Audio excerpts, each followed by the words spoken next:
Hi there, Tamara Dorris, your Sacramento real estate professor and your Sacramento real estate professional. And today I'm going to talk about the 10 things that you need to know about an agent before you choose.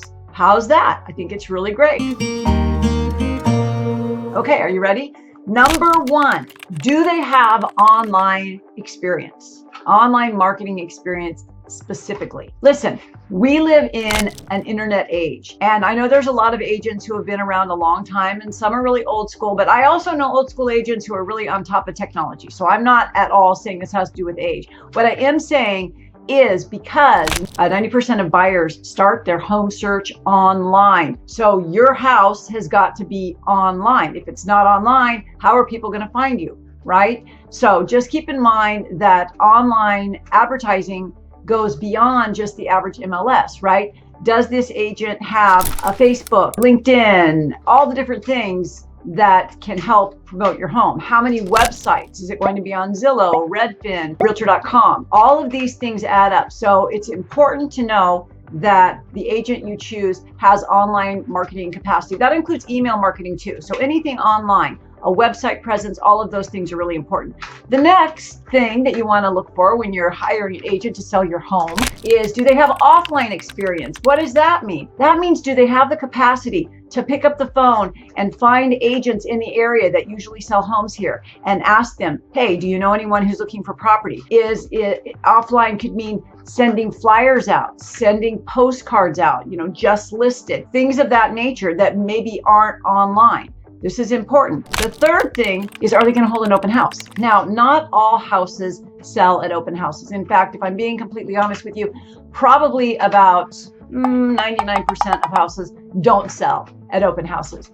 But that doesn't mean that yours won't be that 1 in 100, or maybe it's like 5 in 100.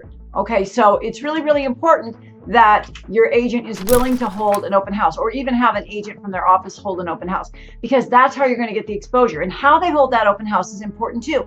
Are they putting plenty of signage out? Signage is very important. This way, people that are driving around see the signs and they follow the signs to the house. Are they having refreshments, and are they taking numbers and following up with people at the open house? This is important, right? Now, if we're in a market as we are right now, where no open house is really needed, a house is just going to sell. If it's priced properly, and if it's in good condition, and if it's in a desirable neighborhood, those are 3 important things. Assuming that's all met, probably don't need to hold an open house. But is your agent willing to hold an open house? That's the question. The next thing is negotiation skills. Now, negotiation skills are key. I would say those are probably one of the most important set of skills that you want your realtor to have. Why? Because if your realtor cannot negotiate, like say with you, about price, their fee, what you need to do to the house, if they can't negotiate effectively with you, how are they going to be negotiating with another agent when it comes to the buyer making an offer on your house, right? Like I'm a tiger for my clients. I get personally offended when someone sends a lowball offer on one of my listings. Personally offended, like that's one of my babies. Don't mess with it, right? So you want to make sure you hire someone who's as compassionate and kind as can be, but at the same time, they're a tiger when it comes after protecting your asset, which is your house. So negotiation skills when it comes to not just the price, but what repairs need to be done, who pays for what, right? These things all matter. Negotiation skills are key to a good, solid offer. All right, communication skills. That kind of falls in line with this, but it's not just how your agent communicates with you, which you can tell. Do they look you in the eye? Are they honest with you? Are they friendly? Are they flexible? All of these things go under communication skills, but that same agent has to have those same communication skills with all the prospective buyers that are going to be calling, with other agents who are going to be calling on your listing. Do you know one of the biggest complaints that the NAR reported, that's National Association of Realtors, on agents in the United States? They don't return calls. They don't pick up calls. You don't want an agent like that. You want to make sure you have an agent who's picking up the phone every time someone calls or texts on your listing. So communication skills are key. We also want to make sure that the agent you hire is an area expert in your market. Do they know the market? Have they sold properties there before? Did they do their homework? I mean, I've sold homes all over Sacramento, from El Dorado Hills to Pollock Pines to Elk Grove to Newcastle, right, to the Bay Area. They don't do that anymore. But the point being that I make sure if it's an area I haven't sold a home in the last, say, year or two, I do my homework. I do my due diligence. I look up all the recent sales in the last 6 months. I notice for trends. I see what's on the market now, what's active, what's pending, what's going on. I pick up the phone, I call agents and I say, hey, tell me about this. Why did that sell for less than this one? Why did this one sell for more? You got to do your homework. If you're not hiring an expert in your market share, make sure they're willing to do the homework to find out everything that they can about that area, that neighborhood, and home sales and trends. Super important. Contract experience and disclosure law awareness. Can't emphasize this enough. In fact, when I teach real estate law in California here, I always make an emphasis to my students. You are not an attorney, so you cannot give legal advice. But by taking this class, you know enough about real estate law in the state of California that you have more education and awareness than the average consumer. There are a lot of disclosure laws in California. We have only second to New York. That's a lot. It's really, really important that you hire a realtor who understands all the disclosure laws. For example, even though here in the Sacramento region, we don't have a lot of earthquakes, right? LA, yeah. San Francisco, okay. But Sacramento, not so much. Doesn't matter. Disclosure laws are statewide. So you want an agent that knows that, right? So when that agent goes into your house, they need to be able to tell you, oh, by the way, your water heater isn't double strapped. That's going to happen. And if it doesn't happen and you don't have it done, then the appraiser's going to come out. The appraiser's going to say, oh, this isn't double strapped. Then what happens? There's another fee to have the appraiser come back out to check off that it's been double strapped. So you want to make sure that your agent is completely aware. Another example, if your home was built before 1978, we have to include a lead-based paint disclosure. Doesn't matter if your home's been painted 28 times since then. If the home was originally constructed before 1978 or before, we've got to include that disclosure. It's just a law in the state of California. You don't want to have your agent leave that off and have you end up getting sued for not disclosing it. So disclosure laws are probably one of the most probable causes that the real estate courts get congested, that sellers or sellers agents fail to disclose things that needed to be disclosed. And I'll do a whole different video on disclosure and what you need to know in the Sacramento, California area. So the other thing is photography, right? You want to make sure that your home looks really good on camera.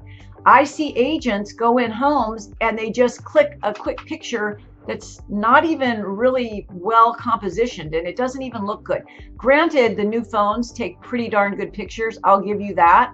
But at the same time, if the composition isn't right, if the lighting isn't right, if you're not standing in the right space, it can really take a room that would look really lovely in MLS if it was taken properly. Like maybe you need to hold the phone sideways, maybe it's vertical. So this takes a trained eye. This is why I use a photographer. I want my pictures in MLS and all the websites to look really, really good. Why? Because when buyers are looking online to decide which houses they're going to be looking at their agent with on Saturday, they're going to pay attention to the pictures. And if you've got dark rooms and it's just not appealing and not attractive, guess what? They're going to keep scrolling. So good photography is really important. Also, if you happen to have a home that's like $1 million home and it's got acreage and all of this, we want to have drone photography done, because we want to show all that. It's just so majestic. We want to be able to show how beautiful your whole home is. And if it has acreage, a swimming pool, all those things, absolutely do we want to have drone photography. The other thing, the ninth thing is, does your agent have either access to or the ability to do staging? Now, I'm going to talk for a second about staging. I am not absolutely sold on staging in all cases. And what I mean is, in smaller homes or in homes that are under 500,000, they normally don't need it. And I don't mean that in any disrespectful way. What I mean to say is, those homes go so fast that we don't even have time to stage it. So let's just get it sold. Why do you want to incur that extra expense? Now, if you're talking about a higher end listing and it's vacant, then it's really worth staging. The reason I say it that way is because I don't encourage my clients, my sellers, to stage their home, because it costs a couple $1,000s, and that's a fee that the seller has to pay. So I don't encourage that unless I think it's going to make a huge difference in the price of the home, in the value that we're going to get, in the offer that we're going to receive. So what I will say though is make sure that your agent understands what needs to be repaired and what needs to be updated, if anything. Now, I did a whole video on what sellers need to know, and one of those things talk about the importance of repair, updates, upgrades, and the things I say is make sure you have good curb appeal, make sure that your declutter, everything like that is out of the picture. You don't want a bunch of clutter. Nobody wants to come in your home and see a bunch of clutter, pictures of graduations and weddings on the wall, right? But there are things that will need to be repaired, especially if you want your home to qualify for all different kinds of loans, including government-backed loans, which aren't going to tolerate things like missing floor cover or, roofs that are torn apart. So make sure that you have a realtor who understands what's going to work and what's not, and what should be updated and what's not, and where you're going to get a good return on investment, because some things you're not going to get a good return on investment. And number 10 is most important of all. And if you wonder why I'm looking down, it's because I'm looking at my book that I wrote based on 30 years of experience, but I wanted to make sure I included all 10 of these. So I was like doing a cheat sheet. Number 10 is the most important of all. Are you ready for it? It's not going to be what you expect. Your realtor should have the capacity and the competency to be able to remain calm in a crisis. And I assure you that in almost every real estate transaction I know of, have been in, or have heard of, and I train agents, remember, there's always chaos. Even if it's minor chaos, there's always chaos. And it really depends on how reactive the sellers or buyers or other agents get. But at the end of the day, if you're not working with a realtor who has the ability to pick up the phone and explain things to you without getting snippy snappy or upset with you for asking a lot of questions or upset with you because you call so many times, if you don't have an agent that's calm, that really has your best interest in mind, number one, numero uno, that's a problem. I have seen so many agents over the years in this industry get so upset, so reactive, so emotional, and that just doesn't work. Why? Because that's your job as the seller and as the buyer. You guys are going to get emotional. And even if you think you're not, it is emotional. Money is emotional. Selling your property is emotional. And so you want an agent who understands that and who gives you advice and counsel